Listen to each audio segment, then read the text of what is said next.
इस केजरीवाल ने जो संयुक्त किसान मोर्चा है, उसके जो नेता थे किसान के, उनको बुलाया अपने विधानसभा के अंदर, लंच ऑन मीटिंग के अंदर, और वहां यह कहता है कि I will support you fully, जैसे कि वो अपनी जेब से दे रहा है उन किसानों को, सो कॉल्ड किसान, मैं इनको किसान नहीं कहता, जो किसान तो छोड़ के चले गए। आपको बॉर्डर पे एक भी जेन्युइन किसान नहीं मिलेगा। वो नितिका जैकब जो है, क्या वो आपकी पार्टी की मेंबर नहीं है? क्या उनसे इनका कोई लेना देना नहीं है? और कई ऐसे एक्टिविस्ट थे जो आप पार्टी के मेंबर्स थे, जिन्होंने इस टूल किट को बनाने के अंदर पूरा सहयोग किया। और तो और मैं हैरान हो गया हूं, अब ये कहता है कि जो 3 कानून हैं ये डेथ वारंट है फॉर्मर्स के लिए, बजाय इसके कि पूछे भाई इसमें कमियां क्या हैं। और जब तू कल नीति आयोग के बीच में बैठा हुआ था, तब क्यों नहीं तूने कहा था कि साहब ये ब्लैक कानून है, इसको वापिस लेना चाहिए? आज मैं आपके समक्ष केजरीवाल के बारे में कुछ कहना चाहूँगा। ये हमारे बहुत ही प्यारे प्यारे प्यारे दिल्ली के मुख्यमंत्री हैं, जिनको दिल्ली वासियों ने एब्सोल्यूट मेजॉरिटी से भी ज़्यादा सीटें दिलवाई। क्यों दिलवाई, उसका फायदा क्या हुआ, आप सब जानते होंगे। हमारे इस मुख्यमंत्री का बचपन, स्कूलिंग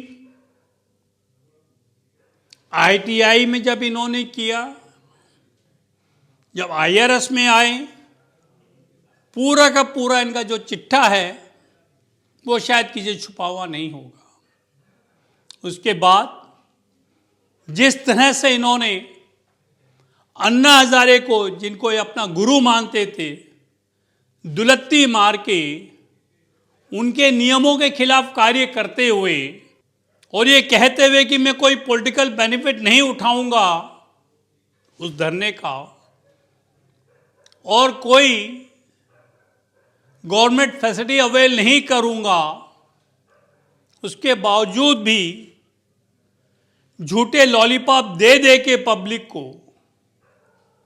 पब्लिक की जो टैक्स पेयर मनी है उसको मिसयूज करते हुए इलेक्शन में जीतना, अपने पार्टी के मैक्सिमम मेंबर्स को जिताना, कितनी क्लेवरनेस ने और कितने fraudulently he came in power, not once but twice. This shows he's very very clever and shrewd person, जिसका मकसद सिर्फ to grab the power and to remain the power at any cost, either by fair or unfair means. अभी जो किसानों का आंदोलन एक violent रूप के अंदर चेंज हो चुका था, which has proved to be the most ugliest, anti-national and which defamed India before the world like anything, और जो बिल्कुल मर चुका था, इस केजरीवाल ने गाजीपुर जाकर के उसको इतनी हवा भरी, राकेश टिकैत को इतनी हवा भरी कि जो बंदा रो रो करके कहता भैया मैं नहीं उठ जाऊंगा, छोड़ जाऊंगा, वो दोबारा फिर उसने वही हाल कर दिया दिल्ली का। दिल्ली में लेडीज को फ्री राइड देकर DTC में, जैसे DTC इसके घर की थी, सिर्फ लेडी ही डिजर्व करती थी फॉर फ्री राइड, जो बुजुर्ग है, जो बच्चे हैं, वो नहीं डिजर्व करते थे। आई डू नॉट नो उनको लेडीज से क्या नफरत थी या क्या प्यार था, जो कि बुजुर्गों से नहीं था, सभी स्टूडेंट से नहीं था, या जो मजदूर लोग हैं जो लो इनकम, उनसे कोई प्यार इसका नहीं था, सिर्फ लेडीज से ज्यादा प्यार था। और फ्री में बत्ती देना, और एक स्लैब के बाद अगर मान लो किसी का 2 यूनिट बढ़ गया, उससे पूरी रिकवरी कर लेना, और फ्री आइडिया वाईफाई का, पानी का। अरे किसका पैसा है ये? किस लिए लुटा रहा है तू? क्या इसे पब्लिक का वेलफेयर था, या तुझे सिर्फ पावर में आना था, इसलिए तूने काइंड ऑफ मैक्रो ब्राइब दिया है पब्लिक को कि तू मुझे वोट दे? और अब देखिएगा, जिस आंदोलन के अंदर लोगों ने हमारा देश का झंडा उखाड़ के फेंक दिया, 500 आदमी उसमें जख्मी हो गए, उसकी इनको परवाह नहीं है। उल्टा जो संयुक्त किसान मोर्चा है, उसके जो नेता थे किसान के, उनको बुलाया अपने विधानसभा के अंदर, लंच ऑन मीटिंग के अंदर, और वहां यह कहता है कि I will support you fully, जैसे कि वो अपनी जेब से दे रहा है उन किसानों को, सो कॉल्ड किसान, मैं इनको किसान नहीं कहता, जो किसान तो छोड़ के चले गए। आपको बॉर्डर पे एक भी जेन्युइन किसान नहीं मिलेगा। ये सब पॉलिटिकल पार्टी जो है ना, कांग्रेस प्लस लेफ्ट, इन लोगों को तो सपोर्ट कर रहा है to go against the nation,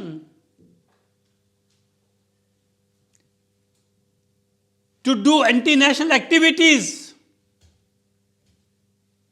strange. मुझे तो यह दिन याद आता है जब 26 जनवरी होने वाली थी और ये अपना बोरिया बिस्तर लेके चले गए थे, साहब मैं तो यहां धरना दूंगा, मैं तो 26 जनवरी होने नहीं दूंगा। ठीक उसी तरह से वो नीतिका जैकब जो है, क्या वो आपकी पार्टी की मेंबर नहीं है? क्या उनसे इनका कोई लेना देना नहीं है?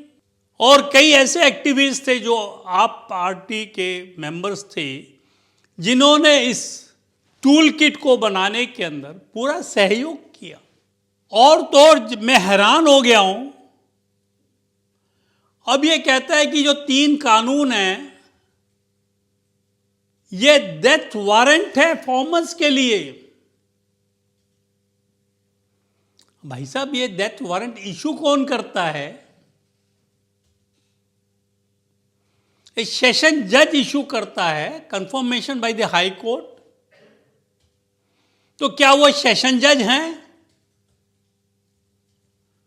क्या वो हाई कोर्ट के जज हैं? उन्हें मालूम है कि डेथ वारंट क्या होता है? जब एक आदमी कन्विक्ट घोषित कर दिया जाता है, उसे डेथ पेनल्टी इंपोज हो जाती है और हाई कोर्ट से कंफर्म कर देता है, उसके बाद में जो सेशन जज है कोर्ट एक नोटिस बना करके जेलर को भेजती है कि इस बंदे को, कन्विक्ट को आप इस दिन इतने बजे इतने सेकंड के ऊपर you will hang him by neck till he dies. तो मुझे नहीं समझ में आ रहा कि अगर ये डेथ वारंट था तो इसको तो भैया साल हो गया, कितने आदमियों को फांसी लग गई, फार्मर्स को। हमारे देश के अंदर लगभग 70% किसान जो गांव में रहते हैं, उसमें से अगर 40% भी मान लें तो भी जो है लगभग 50 करोड़ किसान हमारे देश में हैं। क्या मोदी सरकार ने सबको एक कन्विक्ट डिक्लेयर कर दिया, सबको एक डेथ वारंट इसके नाम इशू कर दिया कि किस डेट को आप सबको हम फांसी की सजा दे देंगे। लानत ऐसे केजरीवाल के ऊपर जो इस तरह से छोटे मोटे तो नहीं कहूंगा, जो इतने क्वालिफाइड नहीं है, इतने समझदार नहीं हैं, ऐसे लोगों को, जो किसान वर्ग है, उसको भड़का रहा है। बजाय इसके कि पूछे भाई इसमें कमियां क्या हैं। और जब तू कल नीति आयोग के बीच में बैठा हुआ था, तब क्यों नहीं तूने कहा था कि साहब ये ब्लैक कानून है, इसको वापिस लेना चाहिए, ये डेथ वारंट है।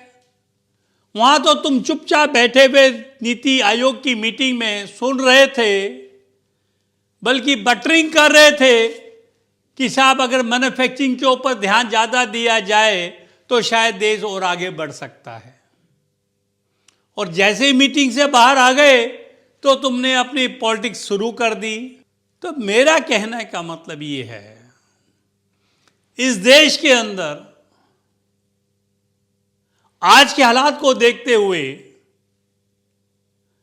देशद्रोही होना अच्छा है, क्योंकि अगर आप देश हित में कोई बात करते हैं तो यही कांग्रेसी, यही आप पार्टी, ये तृणमूल कांग्रेस, ये सपा, ये सब आपके पीछे पड़ जाते हैं। अमिताभ बच्चन को देख लीजिएगा, सचिन को देख लीजिएगा, लता मंगेशकर को देख लीजिएगा, और वो जो हेमा मालिनी थी और दूसरी एक्ट्रेस थी, वो पंजाब, उनको करने नहीं दिया जब तक उन्होंने खालिस्तान को सपोर्ट करने का स्टेटमेंट नहीं दी। इस देश में तो उसी आदमी का रहने का हक होगा जो हालात चल रहे हैं, जो देश को तोड़ने की बात करेगा।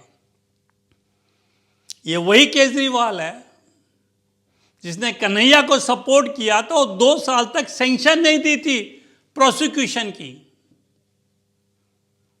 आप जब भी देखेंगे, एक केजरीवाल जो है ना, शाहीन बाग में खड़ा हुआ था टुकड़े टुकड़े गैंग के साथ, देश तोड़ो फोर्सेस के साथ।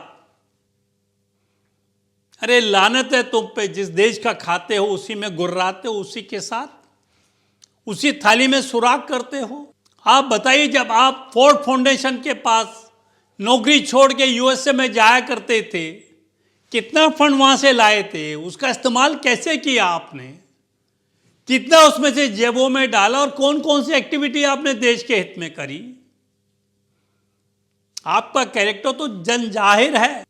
वो मेगा से अवार्ड किसको मिलता है जिसका आप गुण गाते हो, जो आई एम ए मेगा से अवार्ड विनर, वो उन्हीं को मिलता है। जैसे पीस फाउंडेशन थी, जैसे तुम्हारे अभी 2-3 वो थे एक कश्मीरी के रिपोर्टर, जिन्होंने एक फोटो ली थी जिसके अंदर के वो दूसरा आदमी उसको मार रहा था, आर्मी और टेररिस्ट का दिखाया था उन्होंने। जो लोग देश के अंदर तोड़ों के पॉलिसी चलते हैं, देश तोड़ने की बात करते हैं, एक्टिविटी में सरगर्मी से काम करते हैं, उनको मेगा से अवार्ड मिलता है। ये कोई भारत रत्न नहीं है जिसका तो गुण गाता है कि साहब मैं तो अवार्ड विनर हूं इंटरनेशनल। तो केजरीवाल जी सुधर जाओ आप इनको कितना ही बिजली दे दो, पानी दे दो, इनके रहने का बंदोबस्त कर दो, पर यह सरकार जो मोदी सरकार है, इन किसान के ये कानून, जो 3 कानून हैं, इनको वापस नहीं लेगी। इस देश में यही मुट्ठी भर किसान नहीं रह गए हैं।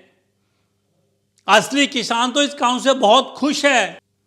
और कभी आपने जाके देखा है कि जो सुप्रीम कोर्ट ने कमेटी कंस्टिट्यूट की थी, उसकी कितनी मीटिंग्स हो चुकी हैं, उन मीटिंगों में क्या हुआ है। 2 महीने का टाइम था उनका, जो सुप्रीम कोर्ट ने मीटिंग कंस्टिट्यूट की, 3-4 मेंबर थे, उसकी रिपोर्ट आने वाली है। सुप्रीम कोर्ट का भी फैसला आने वाला है। अगर सुप्रीम कोर्ट का फैसला ये आ जाता है कि these are constitutional enactments, it can not be questioned, इसमें ऐसा कुछ नहीं है जो किसानों के खिलाफ हो, तब आप क्या मुंह लेकर पब्लिक में जाएंगे? आपने दिल्ली वालों का जो टैक्स पेयर मनी इकट्ठी करके इन टेररिस्टों को, इन खालिस्तानियों को, इन कम्युनिस्टों को आपने जो बांटी है, जो आपने हमारे रिसोर्सेस डाइवर्ट करे हैं, कोई आपको माफ नहीं करेगा। धोखे से आप 2 बार इलेक्शन जीत के सीएम बन गए, तीसरी बार नहीं चढ़ सकती काट की हांडी। अब भी समय है, कोई देश के हित में काम करिए, इस देश को विश्व गुरु बनाइए। इस देश ने आपको एजुकेशन दी, इस देश का आपने खाया पिया, शिक्षा ग्रहण की, इस स्टेज तक आके आप आए हैं।